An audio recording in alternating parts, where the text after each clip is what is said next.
Welcome to Did You Know, the ESCO HVAC Show. We will see you in about 45 seconds or so. Make sure that you are subscribing to our channels, our LinkedIn, YouTube, Facebook. Turn on notifications, and we are very excited to be here with you. It's almost time, about 30 more seconds. Make sure to grab your notebook and pen so you can jot down notes along the way, because at the end of the show, you could have an opportunity to ask our guests questions so we can dive a little deeper into these topics. And here we go. Welcome to Did You Know, the ESCO HVAC Show.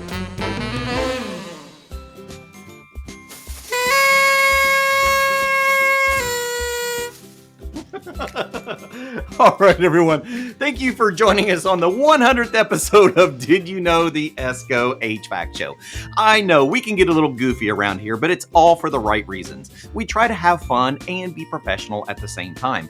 And we always make sure that we bring the top educators of industry here for you to help develop your program and develop you as an HVACR professional. So today we're going to spend some time talking about program development, and we're going to be doing that from different aspects of the industry. We're going to be joined by a contractor, a distributor, an equipment manufacturer, as well as a UA trades organization. So thanks for joining us, and we are so excited that you have spent your time here on the 100th episode of Did You Know? We're going to spend some time today with Robert Lopez from Summers Heating and Cooling. How are you doing, sir? I'm doing well. How are you? I'm doing fantastic. Thank you for asking. We've also got Aaron Tevebaugh from Johnstone Supply Grimmy Group. How are you doing, Aaron? Thanks for joining us. Good. And Jeff Bledsoe, Contractor Development Manager from Daikin Comfort Technologies. How you doing, sir? Hello, everyone. Glad to be here. And here in a little while, we'll have Brad Tisdale from the UA 449. So make sure to let us know in the chat where you're joining in from. We'd love to know how large this community of HVACR professionals is growing into. Patrick Murphy joining us in from Jersey Shore. Paul Leonardi from New Jersey as well. We got David Petz from Johnstone, Pennsylvania. Thanks, everyone. Todd Klur over in Southern California. So let's step back and think about what a program is. Hey, absolutely. Glad that you're hopping in here with us, Patrick. So when we talk about apprenticeships, we're going to kind of dive into that a little bit here in a minute, and why we look at apprenticeship programs as so important for the industry. So let's look at ways that we can develop a program that may be looking at it from a non-traditional perspective. All right. So when we look at the transitions that are happening in our industry, Jeff, we just did, and it's been a while, it's probably been 6 or 8 months ago, we did a show talking about introducing inverters into the classroom, right? Yep, that's well, correct. What classroom is that? That's every classroom. Every one Right? of them. Yep. So when we look at education is in an explosion in our industry. You can talk to all of us, you can talk to any trainer in the industry, and they will tell you that it's an unprecedented time for education. So we have developing programs that are catering to very, very specific pieces of our industry. Yes, you may start in a vocational program where you're learning all the fundamentals of working with equipment, but what about working on brand specific sides of the industry, right? It's really important to understand the intricacies of that equipment. Well, where are you going to learn that? Are you going to learn that at your school? Very possible. Are you going to learn that from a distributor? Well, yeah, we're actually starting to see a lot of that. Even at our contractor level, we're starting to get very serious about dedicated vocational technical programs that are specific to the equipment that's being installed. So let's look at a big balloon picture of this. Let's say that I'm a manufacturer of equipment. Let's say I'm Daikin, Jeff. Good and choice. It's a good choice, isn't it? Daikin has a massive product line over many different aspects of the industry. Residential, commercial, industrial, we have air to air, air to water. We have all sorts of applications. And in a vocational program, we're going to be learning about all of these different applications, but we're going to be looking at them from a brand agnostic point. And we, at some point, need to start diving deeper. So if we go to a distributor, we're going to start looking at how to properly install and work with these different products.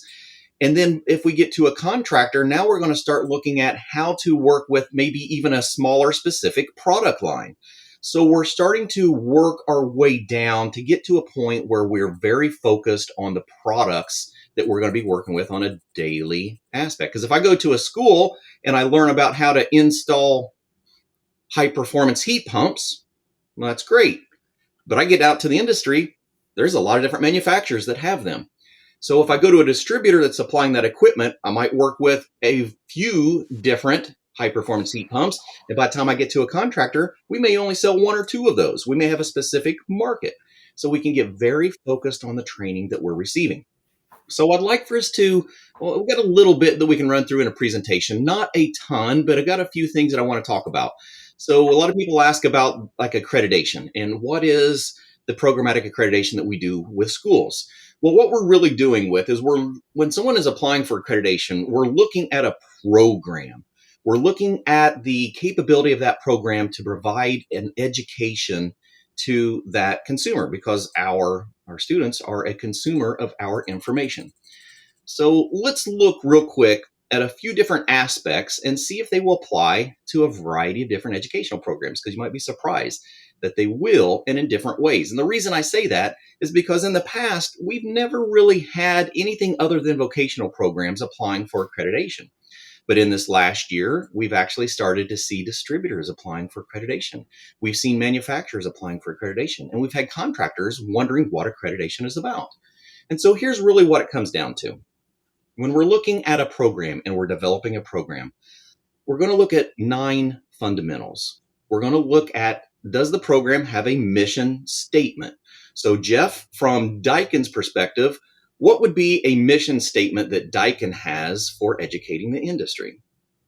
Well, in all honesty, it's about being in the forefront for me to get the name out there because our equipment is so advanced that we can't rely on the old ways of training. So we've gotten our mission statement is to try and build as much of a pipeline as we can for the contractors that need new help out there in the marketplace. So, but we owe it to ourselves and to the end users to make sure that the contractors working on their equipment have the best training possible. Absolutely. So we move from a manufacturer perspective down to a distributor. Aaron, what would be a distributor's perspective, a mission statement for the program at a distributor level? Yeah, so we follow the one of the organization, which is making the tech and the truck more efficient. And we obviously do that by providing them with the best education that can increase their quality of life because it allows them more opportunity in their position and for the organization as a whole. So we're getting very broad. We're going from the whole industry down into a market. And then now we get down into, Robert, what would be a mission of a program at Summers at a contractor level? I'm sitting here in my very loud and crowded office, and right behind me actually is the mission of our company. And my mission is the training for my company needs to align with that. And so for us, we provide safety and comfort to our customers through professionally trained employees. So right there, that is in my company's mission, and my mission is to follow through with that. So, when I get to the basics of education, for me, I need to make sure that what we provide is immediate, relevant, and what they can use to get the job done as soon as they get out of here. So that's important to us. Absolutely. Brad Tisdale is joining us. He's on mobile. I'll try to bring him in real quick and see if we can get a feed. Brad, how's it going today? It's been a busy day. I apologize for being late. I'm on the road right now. How's it going? That's all right. Doing well. So we're talking about missions of a program, and you represent an amazing training facility for the UA that covers residential, commercial, and industrial training programs. So from a UA apprenticeship training program, what would be a mission of a program at your level? To provide a skilled workforce for our contractors. so that when our contractors look for manpower, the apprentice, the journeyman, has the proper skill set to meet the needs of the contractor, so they can be successful and make money. Right. Absolutely. So we're talking about 4 different training programs that all have their unique missions, but starting to see some similarities here. It's really about providing adequate training for our industry. So if we move forward a little bit and we start talking about the administrative side, typically if we're going to talk about administrative responsibilities, we're talking about making sure that a program has support for the performance of the students. We're talking about doing tests, and we're talking about doing assessments and retaining that side so that we have documentation. And that's really where HVAC excellence comes into play for a lot of schools. We handle a lot of that training and a lot of the certifications and a lot of the data side of that. But let's also look at that from different sides. So Jeff, tell us a little bit about ways Daikin works on the administrative side, especially through things like Daikin City. Well, Daikin City houses our Daikin University, where our students, whether they be at a trade school or a contractor level, even distributor level, they have access to behind the scenes of all of our training materials. We have, web-based training. We have online on-demand courses they can take. And when we partner with a VOTech school or a college that's doing HVAC, they have access to that for all their students as well. And I'm pleased to announce that we're now branching out into high schools that are building trade schools. We just signed our first agreement this week with a high school in Texas. So they'll have access to that training too. And so that was part of this conversation is if we're working on building up a program, what are the resources? What are the things that we need? And so right here, you're going to start seeing different layers, different levels of what it takes to be able to organize a program. So whether you are a vocational school and you're looking to build that program and you're needing the resources, let's just say that, Ty says, and make sure I'm on the mic. How's my audio quality coming through, guys? Sounds good to me. Yeah. All right, let me double check on here. Yeah, it's coming through the Rode stereo. All right. Okay, coming through fine on the other side. Thanks, Michael. All right, so if we think about this, I'm a vocational program and I'm wanting to work with my manufacturers, and I'm wanting to work with my distributors, and I'm wanting to work with my contractors to make sure that I have a good flow. And I also want to work with my UA apprenticeship program to be able to start directing technicians into commercial industrial applications when they go forward. These are the resources that we need to discuss. So let's just say that I am building a program. Let's just assume that I'm a vocational technical school, and I'm looking to work with my local contractor. Robert, let's talk about ways that a vocational program can do an outreach with contractors to be able to supply students for a program. We always talk about the PAC meetings for a program. Then the school is really looking for communication with their local contractors. Let's talk about, are there schools in your area that reach out to have conversations about working at the contractor level? For me, there are. I wish there were more. I will say that to offer that out because that is a conversation that needs to be a little bit more and broad than it is right now. The main thing that, and this is true about any school that's trying to place people into the workforce, you need to ask me and UA and all the other people that are receiving your students what it is we actually need. So that's a needs assessment step that, it's great that you are doing all of these things. If it isn't what I need, it's not going to help me. And then the second step after that to get to the certification is probably not the right word yet. We'll come back to that in a minute, but let's talk about tests. If you're going to tell me that somebody is ready to work, I need to be able to rely on what it is that you're using to show that they're ready to work. And so those kinds of assessments and tools not only need to be standard, but they need to be relevant to what it is that we do. And so that's an important part of the conversation. And so we have a lot of our educators, hopefully we have some on here today that are in that same position where they're relooking at their program, because at HVAC Excellence, we're really trying to elevate the level of consistency in our programs nationwide for what the industry is needing. So it really does start at that contractor level, understanding what is happening. So the most important thing we can do as contractors when we're developing a program is to be able to have communication with our schools and do exactly that, Robert, to be able to honestly go to the school and say, we have really had a change of our technology. We're not really doing much single stage equipment anymore, and we're focusing a lot on inverter. We had this conversation before the show that you're actually doing a lot of inverter training because it's not being supplied in the industry. So it's important that we make these relationships with our contractors to be able to see what those needs are that are out in the industry. Now, another thing that we see a lot, and we get a lot of questions from our vocational programs is, all right, so I'm really wanting to change out some of the equipment in my classrooms, and I don't know where to begin. And that's where we actually have a couple other options right here. So one very important thing to look at from any classroom is you have resources at your disposal. You actually have three right here if you start thinking out of the box a little bit.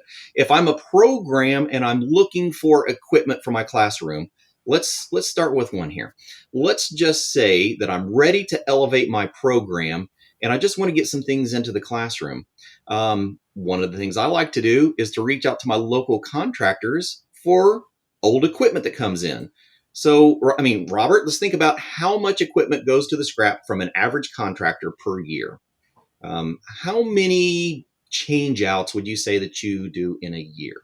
Goodness, yeah, I wasn't prepared for that number, but I will say out my back Ballpark. door. So I actually, Yeah.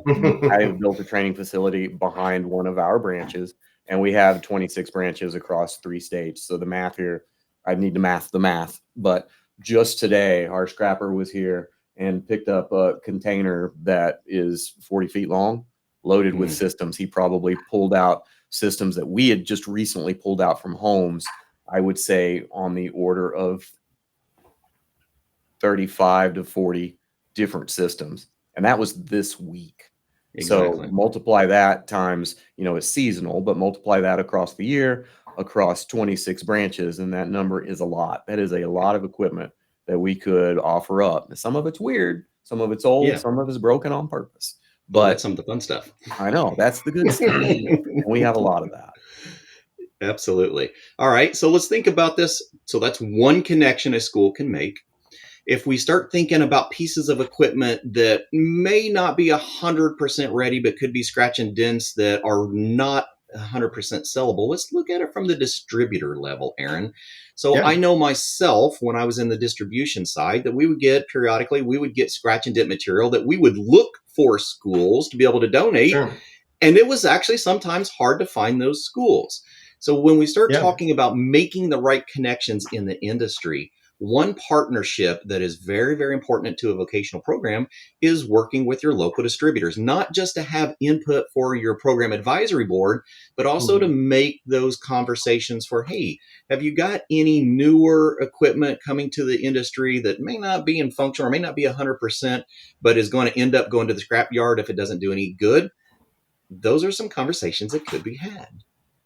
No, absolutely. And especially right now, we're going through the A2L transition, and we're just now starting to get those pieces of equipment in our barns. We're getting our hands on them. And, you've been over to the lab the last couple of weeks. We've been in there busy with doing tests and checking out everything and just really trying to see what works and what we can put it to the task on. And so that'll be a big piece of that too. As we make those transitions and we have new equipment, then obviously the old stuff comes obsolete. And if we really want to prepare these young folks, they're going to have to be up to speed on what is in the industry currently when they go out there and hit the streets on day one. Absolutely. And so when we start thinking about some of those classes, if I'm an educator and I'm looking to see what is coming to the industry, our local distributors are a fantastic supply of these training classes and training programs that would love to work with you to be able to make those connections. Now, Jeff, you brought up a really interesting point about working with schools on building programs from the manufacturer's level. So can you tell us a little bit about how Daikin is working to help build programs, not just in the vocational classroom, but also with distributors and contractors? Yeah, we're broadening that out a lot, Clifton, across the country, where we're working directly with trade schools and we're working with our distributors. And now some of the larger contractors like Robert, are expressing interest in having their own training. And I'm glad to see that some of them are reaching out to you guys to see about getting some accreditation So that would be a huge win for them to be able to entice new employees to say, hey, we have an accredited program here that we can train you, or further your education when you come to work for us. And to me, it's all about the making sure that they've got the latest and greatest technology that's coming, but they also have to be trained on that legacy stuff too, because when they get called, if they go to work for a contractor and they're getting a service call, they have no idea what they may be walking into. I'm sure there may still be some old janitorial equipment out there somewhere that may still be working, and they don't even know what that is. Yeah, some of us that actually installed those GMP 075s and GMP 100s and set the temperature rise so the rivets didn't pop. Yeah, there's still great pieces of equipment out there in the industry. Yeah, we're not using too many T87 thermostats from Honeywell anymore in the market. Now everybody wants Wi-Fi. They don't know what that mercury bulb's all about. Exactly. And I know, Brad, when we start talking about from the UA perspective, traditionally the UA has not focused on residential equipment very much. But I've seen recently a push for the UA to even start focusing on some of the new, particularly inverter technologies that's hitting the residential sector. Can you tell us a little bit about how the UA is working with contractors to focus on new generations of equipment and refrigerants? I get calls from contractors all the time trying to prepare their workforce for some of the new refrigerants, the R32, R454B. Matter of fact, I had a talk with one of our lead instructors today to put a program together, just for for men that are already technicians out in the field, but just to make sure they understand some of the new requirements and procedures working with the new refrigerants. So I guess the do's and the don'ts, if you will. But the UA's taken an initiative to grow service through training, and training on those new refrigerants is definitely key. Yeah. And so with this demand for education from the contractors, we've seen partnerships develop that didn't always exist in the past. We actually have some of them right here in this circle. So typically we would look at the UA as commercial and industrial training and not necessarily on the residential side. But we have seen just in the last year or so a partnership with Johnstone, with Daikin, and the UA to help prepare residential contractors for the changes in the industry. So we get a lot of questions from people like, how do I work with different organizations? And it really comes down to, you have to get out of your comfort zone and you have to step out and ask, because the resources are here. You have an entire industry that is trying to help you develop a program. And if you don't have the resources, it's a matter of stepping out and asking just a little bit. And if I could, I'm sorry, if I could, from our perspective as a contractor, I desperately would like not just college, VOTEC schools, school districts, high school programs, reach out to me. I can help you in ways that might be unexpected to you. I'm looking at questions that are going through the chat right now about not being able to get access to equipment. If you're local to me and you want to come over and play with some old stuff, I have old stuff and I'm happy to help, because that would help me too. Yeah, absolutely. And that's really why we wanted to do this, because we get so many different schools that are looking to expand their programs. And we'll even have educators reach out and go, okay, so we see all of this social stuff that you're throwing out there about new technologies and refrigerant transitions and technology transitions. But where do I begin? I don't have the funds to put a $20,000 system in my classroom, especially if I don't have a contractor that's actually working with me to be able to supply those students to the field. And so that's what we're here to do. So if we start looking at these big connections, if I'm any kind of a program, I have to start thinking out of my traditional box, and I have to start going, okay, who in this industry is in my area that I can start having conversations with? So if we look at, let's just take some resources real quick, right? So if we look at from the manufacturer perspective, we can step into places like the National HVACR Education Conference, which will come up in March. And I think everyone here, Brad, are you going to be at the conference as well? All right. So let's talk about that. So, right, we're talking about making these connections for a program. So you have your UA team that's going to be at the conference. I know that Aaron and Robert are actually going to be presenting classes at the conference, so they're going to be there in force. And Daikin is a co-sponsor of the conference. So if you're looking for connections in the industry, whether you're a contractor looking to connect with your local distributor or your manufacturer or your UA facility to start opening up those possibilities of connections. If I'm a vocational program and I'm looking for used equipment, I'm looking for new equipment, I'm looking for scratch and dent, I'm looking to make sure that I'm preparing my students for the industry. I'm looking to help get them ready for a UA commercial and industrial role going forward. All these connections are available to you, but sometimes we don't step out of that comfort zone. Howard brings this up all the time. We sometimes become this dysfunctional dating service for the industry, right? Yeah, glad you're going to be there too, Tom. Because in the past, we've not all talked extremely well together, but that is changing, and that's what we're here to do. We're here to help you understand that these connections are starting to open, and they're starting to be available in ways that have never been accessible before. All right, so let's move in a little bit. I want to jump back and see if there's some things that we want to talk about from we don't need to spend too much time on the financial side of it, but one thing I did want to talk about a little bit is program design. So as an educator, especially a vocational educator, if I know that a new technology is coming to the industry and it's a technology that I personally have not worked with in the past, I'm going to be very intimidated by that. That's just how it is.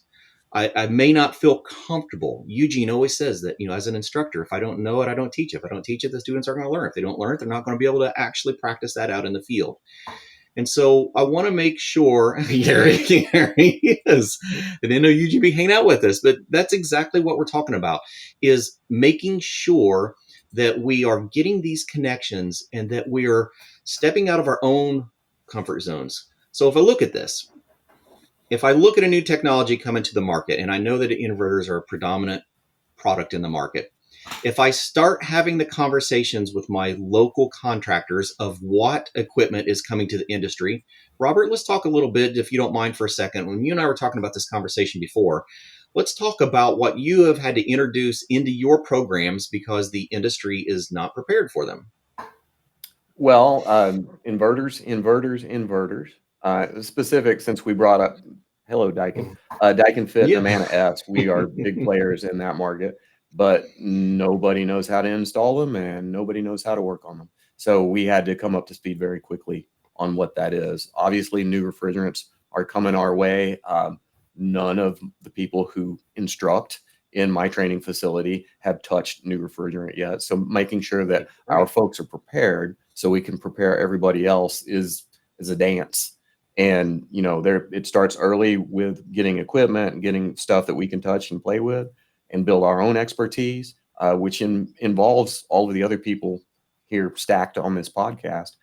We have to be able to figure out how to get this level up to speed before we can get the employees up to speed. But for me, so I've been teaching adults for 30 plus years and not always HVAC. I just learned how to spell HVAC a few years ago. It always comes back to making sure that the person you're trying to teach understands what's anybody. Trying to encourage my instructors to be able to do that is key to whatever the new thing is that's coming down the line. And that's the important part. And that's the reason we want to reach out to instructors at any level. We know that these new refrigerants are new to you. We know that the new technology is new to you. And if we don't understand it, we're not going to feel comfortable introducing it. But let's look at some of the resources that you have here. You have contractors that are wanting to work with your advisory team. Contractors that are teaching inverters in their own classrooms because of the importance of the technology.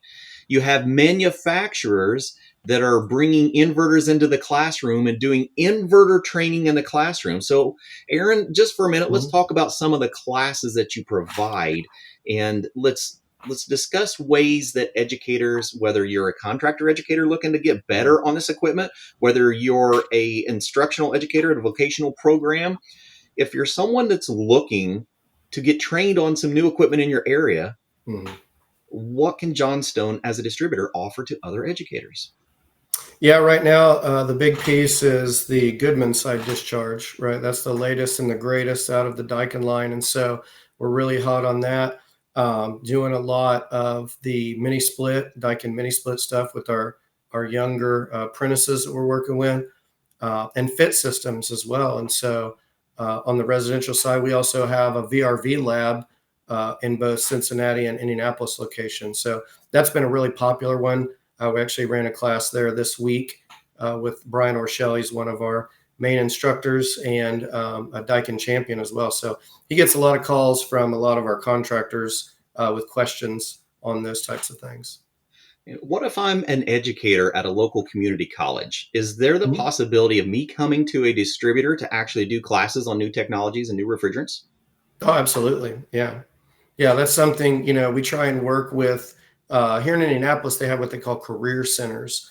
And so Yes. those are high schools where the kids go their junior and senior year. They go to traditional high school for the first or second half of their day, and then they'll go to a career center and they'll learn their field, which in this case would be HVAC. So we've had an effort in the last year or so to really get around and put ourselves out there and offer those types of resources to those folks in our area. Now, Jeff, I've been down to Waller myself and seen some of the train the trainer events. And a lot of people don't think about the ways that manufacturers are helping educators become more professional deliverers of content, right? You have an entire train the trainer program designed for instructors, whether you're an instructor at a vocational school, you're an instructor at a contractor training program, you're an instructor at a distributor, or even if you're a UA trainer and you're wanting to learn how to deliver content better. Let's talk about ways that Daikin works with trainers to become better at delivering content, but also ways that trainers can take advantage of some of the courses that Daikin offers. Well, one of the things, Clifton, about the trainers, we want to help them with their soft skills. The fact is, a lot of times, and not only are we behind the curve in the number of people we need in the field, we're behind in the number of trainers we need at these VOTEC and colleges and UA facilities as well. And a lot of those guys have come out of the field, so they've not had the experience of standing up in front of a class and teaching a training class.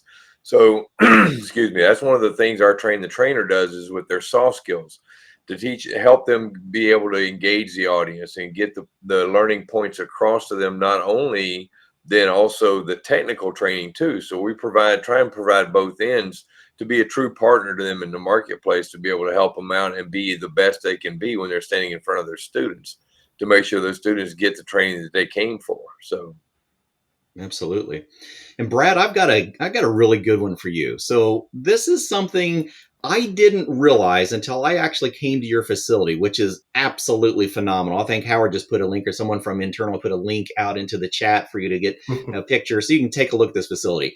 If I am an educator at a school, if I'm a non-union contractor and I don't have access to some of this modern technology and refrigerants, you actually have opportunities for non-union contractors to come into your union facility to learn about these new innovative technologies. Can you talk about that a So we little have, we bit have for us? various partnerships, but we encourage, for the good of the industry, even though they're non-union, to come take advantage of some of the classes that are being offered, because at the end of the day, it benefits the whole industry, right? And a rising tide lifts all ships. So Yeah. you have to do the right things, to support those. And it, you would like to think that it would bear fruit where, they would recognize that we're one of the leaders in training in the region for HVAC in our industry. And, they want to be part of it. I grew up in a non-union environment. Most of the union work that was in my area was, commercial industrial only. They weren't in the residential and light commercial sector. And so I didn't have a partnership. I didn't know where those opportunities were. But now we're starting to see a shift. And you're right, for the good of the industry, we have seen changes happen in the industry that weren't here 10 years ago. 10 years ago, this whole conversation that we're having right now probably would not be taking place. You wouldn't have a manufacturer, a distributor, a contractor, and a UA organization all saying, hey, let's get together and let's make this industry better together. And I'll give you the resources that I have, and we'll just make this all work. And it's a wonderful place to be because of so many changes. Everyone is recognizing what's happening. Russell just brought up a great comment. We spent a lot of time internally talking about VRV, VRF, talking about the way that the industry is changing, not just in the commercial, but also in the residential sectors when we start talking about, inverter technologies. So we've had the opportunity to visit many distributors in the last few months, and we've seen manufacturers with some of the most amazing VRV and VRF training facilities. You got a phenomenal one there at the UA 449 as well. But we've also got a VRF training facility right here at my local distributor at Johnstone Supply that is open for people to come learn about the Daikin VRV, VRF equipment. So, Aaron, tell us a little bit about the different VRV programs that you have in your training facilities, not just in one, but you got a couple things going on. Yeah, we have it at both the Indy West and then our Cincinnati South locations. And so we offer classes both on install and troubleshooting. We've got multiple functions in the classroom where they can go through and kind of walk through each phase, see the equipment, put hands on it. We actually just did that, like I said, this week, had a nice group in there. It's very popular. It's one of probably the most popular offerings that we have because of the inverter and everything that's come up over in the last few years, so popularity wise. So we're really excited to show it off. We're proud to have it. Like I said, we're proud to have a Daikin champion that can teach that to anyone interested. And so when we're talking about these new VRV programs, Jeff, let's talk about some partnerships that I've seen personally with the UA just in these last few months that, like, once again, you didn't see these partnerships happening even a year ago. I mean, this really comes down to Jeff Bledsoe making these partnerships happen. But we're actually seeing manufacturers working with UA facilities to get high quality VRV training labs established in the country. So let's talk about ways that Daikin in particular is working with training programs.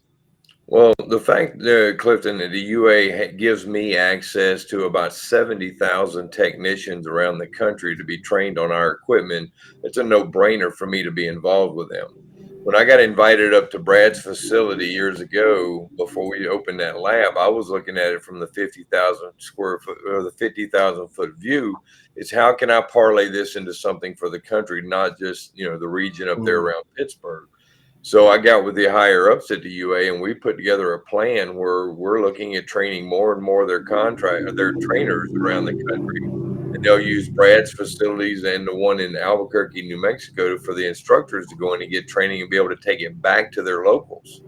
So then we can work directly with their locals so they don't have to do a lot of travel and stuff. But people call me, it's funny, they say, hey, I want to do something like Brad has at 449. I said, you got about 25 years? Because that's about how long it took him to put that program together. I said, you're not going to do that overnight, man. That's a stellar program. And I love that facility. If you go up there and look for my name on the wall, I signed the wall thanks to Brad. But it amazes me the fact that people are still afraid of change. And I tell them, Yes. you need to embrace change because it's the only constant you have in your life. And this stuff is coming. The inverters are coming. People are, with the power companies being restricted on the amount of power they can put out. The inverters help take a lot of that load off the grid because, we ramp up to speed. So you might as well embrace it, but you mentioned 10 years ago, I was still teaching people how to spell VRV 10 years ago. So we've come past that point though. And what about with vocational programs? I know that you've also had initiatives to work with schools to develop programs at schools themselves. Yeah, we've got one school, and I won't mention a name now because I don't want my competitors finding much out about it. But we did a beta marketing thing with them last year, and they had 2 classes, a day and an evening class, that were never full. Well, we filled them in the fall of last year, and this year, due to those marketing campaigns, they've added 3 additional classes, and they're out now full, and they're hiring new instructors. So being able to train our contractors is only part of the issue. Then we try and get to the school, so we're getting the new technicians and building that pipeline. And I just attended the American School Counselors Association in Kansas City a few weeks back to try and get the counselors, which I was very pleased to see that the high school counselors are now entertaining more about sending people to trade schools. And to Aaron's point, that the career centers and things like that, we're seeing more and more of the high schools where they'll ship the students to a trade school, and they're now getting the same amount of funding for the school if they can leave there with a certificate in something versus applying for college. Because no offense to anybody that has a college degree, some of these kids have no business going to college. Their DNA is to work with their hands, and we want to give them the opportunity and a path forward to do that. And working with partners like the UA and Johnstone and ESCO and HVAC Excellence, and even contractors like Robert, we're going to be able to do that. But I heard a lady from the UA, she looked at me a few weeks ago in Kansas City, and she said, "We let this happen." And I thought about that for a second, and she was absolutely correct. Because I knew 15 years ago that they had taken the VOTEC stuff out of my son's high school, and I didn't go down there and say anything. I did not challenge that. So she's absolutely right. As an industry, we let this happen. We did not push back on them when we saw the trades leaving the high schools. And so it's up to us now. And the partnerships and the alliances we have out there now are going to help us right that ship, because we need technicians across the country desperately. We absolutely do. And the one misperception that we do get calls from instructors sometimes is that the industry is slowly moving towards inverters. Do we actually get educators say, I'm not going to teach that because it's not being asked of me by my contractors yet? So I know what your response is going to be on this one, Jeff. I'm actually going to go back to Robert just for a minute and talk about equipment in general. So if we looked at the education for an HVAC system, we could be 5-10 years ago, we could have been brand agnostic, and we could have taught the fundamentals of working on an HVAC system, and you could have been pretty successful at many pieces of equipment you're working on. That has changed very drastically. And so if we just look at an equipment lineup, tell me about what an equipment lineup would have looked like 3 or 4 years ago versus what it does now. Have you made a significant shift in inverter sales compared to in the past? Very much so. And not even 3 or 4 years ago. Let's just bump that to like the last 2 years. Huge, right? So we had to be ready to go on that, and we weren't. So scramble, and we figure out how to do the right thing. It would have been better for me to figure out how to do that a little bit more efficiently. But over the past, the generic basic stuff, we still need to teach too. I still Absolutely. need people to understand the sequence of operations for a gas furnace. That's awesome. But now we have high efficient heat pumps, right? Whoa. So that is a different thing. And the lineup from Amana Daikin is going to be different from other people who I won't mention, I won't name drop. But now that we have systems that are communicating systems from the inside to the outside unit, every manufacturer does that differently. And we have to pick our battles. So we pick our battles based on what we sell. But I need to make sure that our new team members who don't know nothing about nothing, including how to turn a screwdriver, can get up to speed fast on deep, dark, much more complicated equipment than what we had 4 or 5 years ago.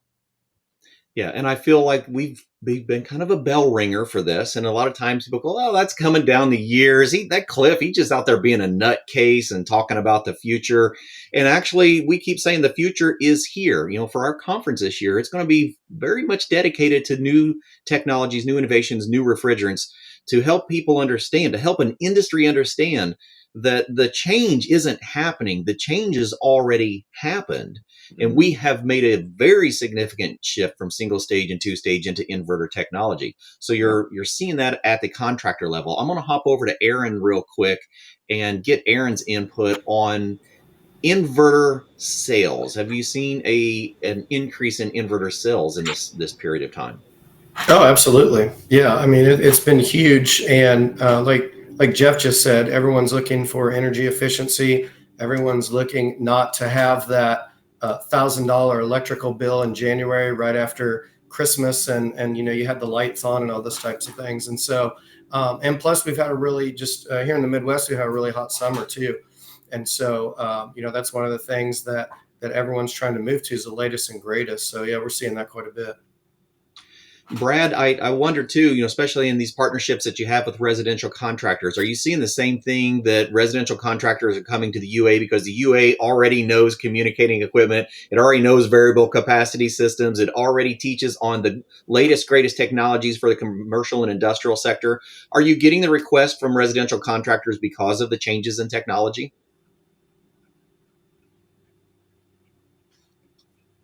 You're Oh, I muted, think you're Brad. muted, Brad. Not me, I promise. Speaking of technology, Yeah, speaking of technology. All right, we'll come back to that one here in just a well, second. it's funny though. Let me expand on that a little bit, Clifton. In regards to embracing change, look what happened with Kodak, Nokia, Blockbuster. They didn't see the change that was coming, and they did not embrace it. And look where they're at now. And I'm telling you, Absolutely. I actually found out last week. I think there's 2 schools not far outside of Pittsburgh that are closing their HVAC program. Mhm. The one school I was at last week, they're getting an influx of students from the other schools. So we've got to be able to, and as Daikin is a world leader in advanced technology, I think it's part of our responsibility to make sure our partners with, the UA and Johnstone and those guys we give them the tools to make them successful at what they do in the marketplace. And that's a very, very good comment. So if we're talking about from a vocational school if we're talking about any classroom, any HVAC classroom, because I can see where a program might not be successful if they're not moving forward at the pace that the industry is moving.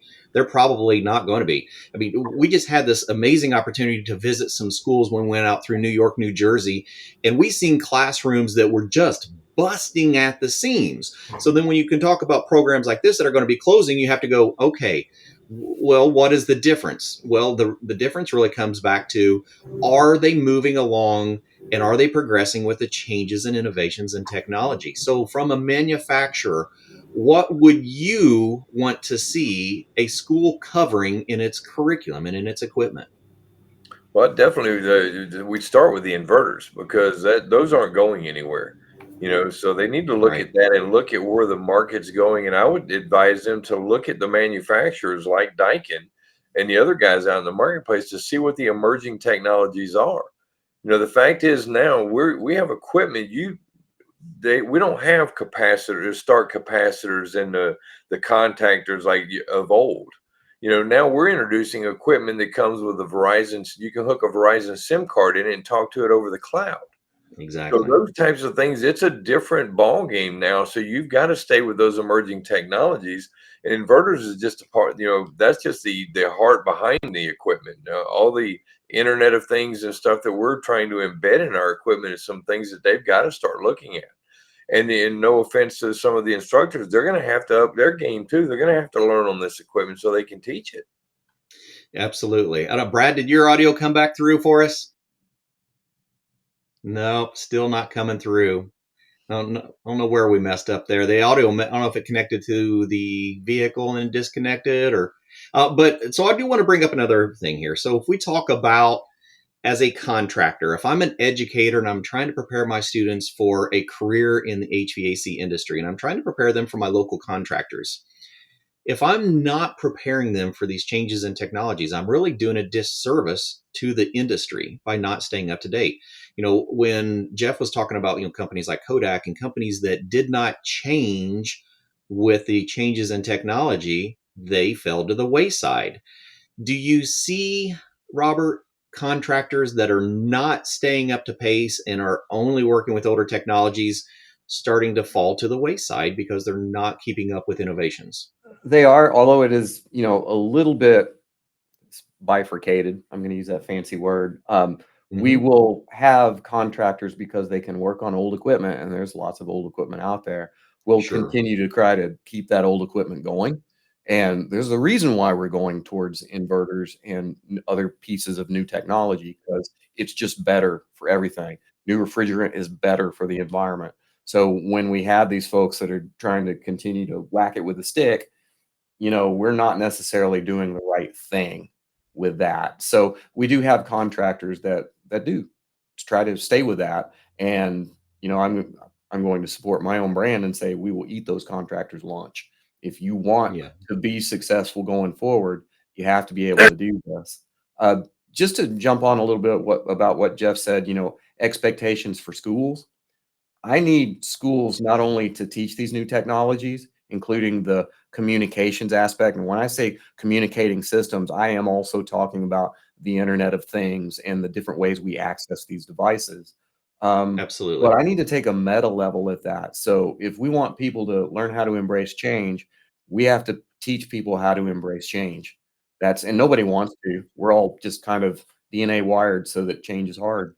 But that's got to be a thing, because it's going to continue doing that for the rest of our careers and our children's careers and onward and onward. Yeah, I hope we Yeah. get audio from Brad, because I got a feeling he'll actually have insight on that.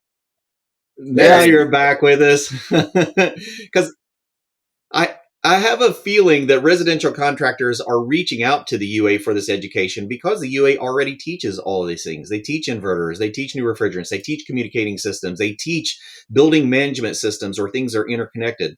Do you feel that the residential contractors are coming to UA because they are realizing if they don't get ahead of the curve, they're going to be left behind? In all honesty, I think they're a little fearful of us. So I think they're a little Yeah. intimidated. Our policy is to have an open door where we would welcome them in, but a lot of them, I think, are just holding on to the old contactor and the old start capacitor, as Jeff mentioned, and struggling to advance themselves. But they're gonna have to jump in the water pretty soon here, because those days are gone. If we look at an equipment perspective, Jeff, if we talk about transitions in equipment, if we look at, say, I'm an educator and I'm not aware of the percentage of inverter equipment being manufactured today versus what it was 5 years ago, are those any kind of numbers? I know this is asking a lot. Could you give a general comparison of a shift from traditional systems to inverters that have happened in the last 5 years? Dude, Clifton, I do not know those numbers. I can tell Okay. you that when I started with Daikin in 2006, we were only selling inverters. That's all we brought here in the States was inverters. And That's true. but some of our commercial equipment did have a standard compressor in it, but the inverter would always start first, so it wasn't a load on the grid. And then when it reached its capacity, it would hand it off to the standard converter, and then it would, or standard compressor, and it would run on from there. But I know we are making changes even in the manufacturing that we bought with Goodman and Amana, putting inverter technology in their equipment. So there's a lot of inverters being built in Houston, Texas, that are being out in the marketplace.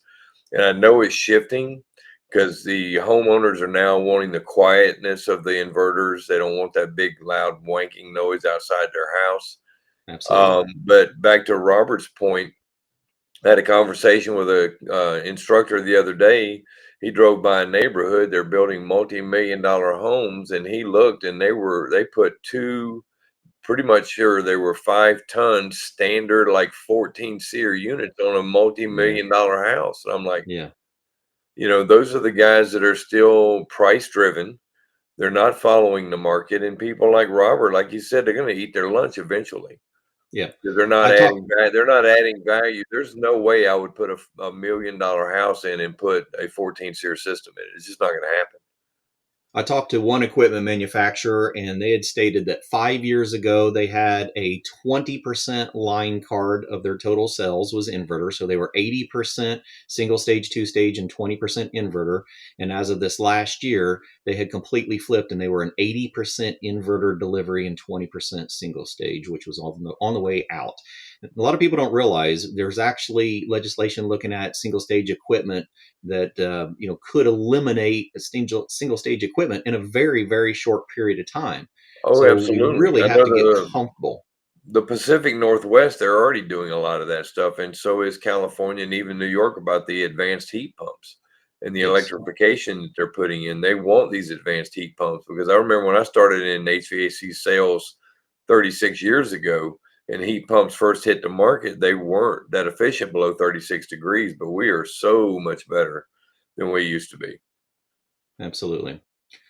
All right, well, we're getting close to the end of the hour. I mean, I had a few slides, but I really, we didn't even stay on topic on the slides because I think we got down into the nitty gritty, the important stuff, people understanding that it is an inverter evolution. Our industry is changing. And as instructors, we have the responsibility of preparing our students for a changing world. You've heard from a manufacturer, a distributor, a contractor, and a UA organization all saying the same thing. Our industry's changing, and it's changing so fast, sometimes it catches us off guard. But what we have to do is we have to surround ourselves with the resources to be able to be prepared for that. So we are encouraging you to reach out to your manufacturers, to reach out to your distributors, to reach out to your local contractors, bring them in, invite them into your advisory board meetings and say, what do you actually need and what are you actually seeing out in the industry? Because we hear buzz that things are changing, and this is the proof that it's changing across an entire industry.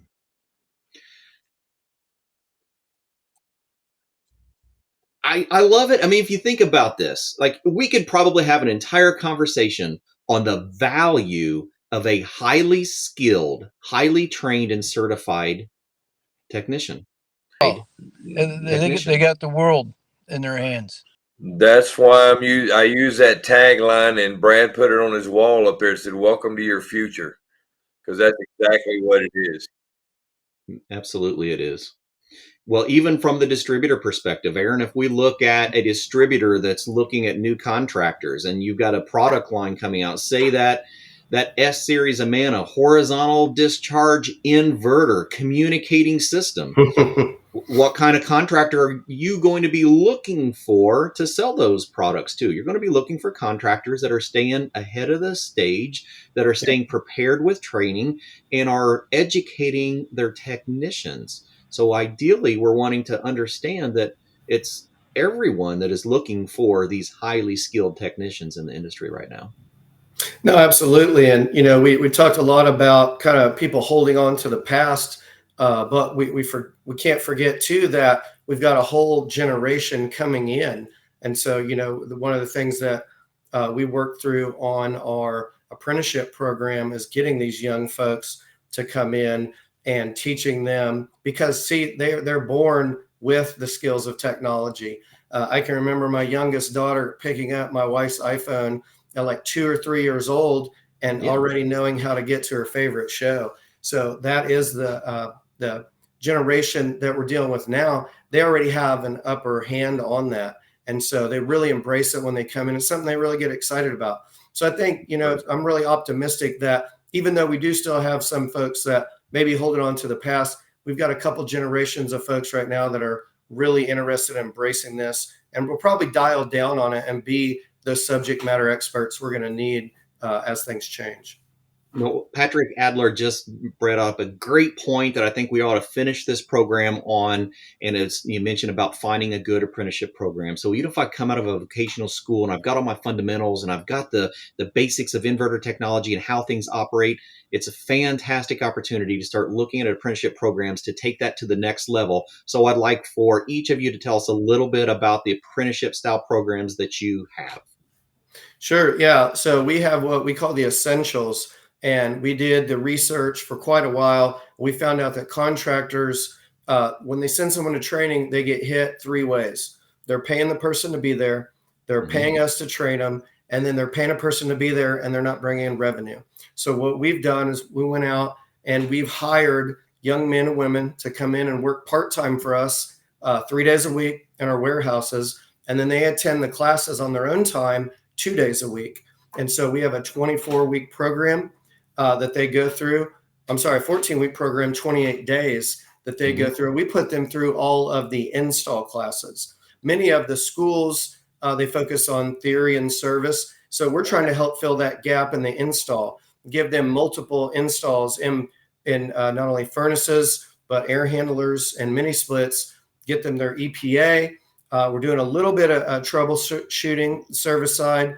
And then we also work with them. We talked about soft skills earlier, communication, mitigating conflict, problem solving. So that was kind of my background in leadership development.